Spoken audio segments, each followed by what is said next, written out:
السلام علیکم ورحمۃ اللہ وبرکاتہ نحمده ونصلی علی رسولہ الکریم اما بعد۔ آج کا سبق سن لیجئے۔ آج کے سبق کی سرخی ہے قرآن سے دوستی کیجئے، پارٹ نمبر 41۔ حضرت ابو ہریرہ رضی اللہ تعالیٰ عنہ سے روایت ہے کہ رسول اللہ صلی اللہ علیہ وسلم نے ارشاد فرمایا، اپنے گھروں کو قبرستان نہ بناؤ، یعنی گھروں کو اللہ تعالی کے ذکر سے آباد رکھو۔ جس گھر میں سورہ بقرہ پڑھی جاتی ہے شیطان اس گھر سے بھاگ جاتا ہے۔ یہ حدیث صحیح مسلم میں ہے۔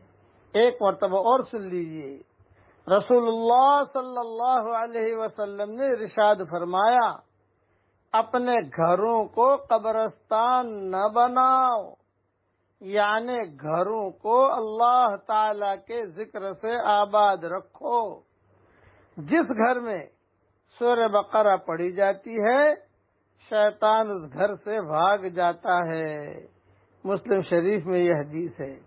خلاصہ کلام یہ، گھروں میں ذکر ہونا چاہیے، ذکر کی مجلس ہونی چاہیے، تعلیم کے حلقے ہونے چاہیے، نمازیں ہونی چاہیے، اور گھر میں اگر خدا نخواستہ شیاطین کے اثرات محسوس ہوں تو ایک مرتبہ سورہ بقرہ پڑھ لینا کافی ہے۔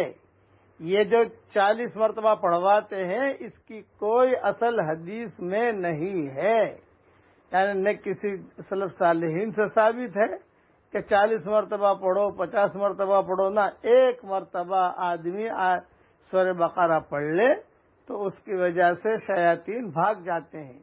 اور اگر سورہ بقرہ نہیں پڑھ سکتے، 2.5 پارے کیے، آیت الکرسی پڑھ لو۔ آیت الکرسی یہ بہت بڑی آیت ہے، اعظم آیا کہا گیا، بہت بڑی آیت ہے۔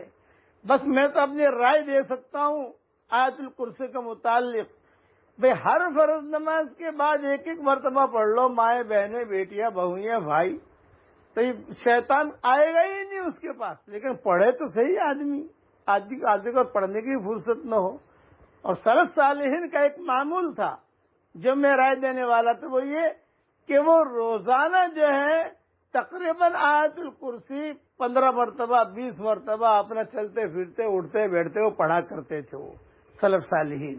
اور عبد الرحمن ابن عوف کا معمول تھا کہ اپنے گھر کے چاروں کونوں میں آیت الکرسی پڑھتے تھے وہ، اس لیے اللہ تعالیٰ نے ان کا مال بھی بہت دیا تھا، اور عرش کا خزانہ، عرش کے نیچے خزانے سے ہی ملی ہے تو دنیا میں بھی خزانہ دے دیا اللہ نے، اور وہاں کے خزانہ ہی مل گیا۔ یہ بہت اونچی آیت ہے آیت الکرسی، اس کا مضمون پر انشاءاللہ مزید انشاءاللہ وضاحت بیان کروں گا۔ اللہ تعالی ہم سب کو قرآن پر عمل کرنے کی توفیق عطا فرمائے، آمین۔ وآخر دعوانا ان الحمدللہ رب العالمین۔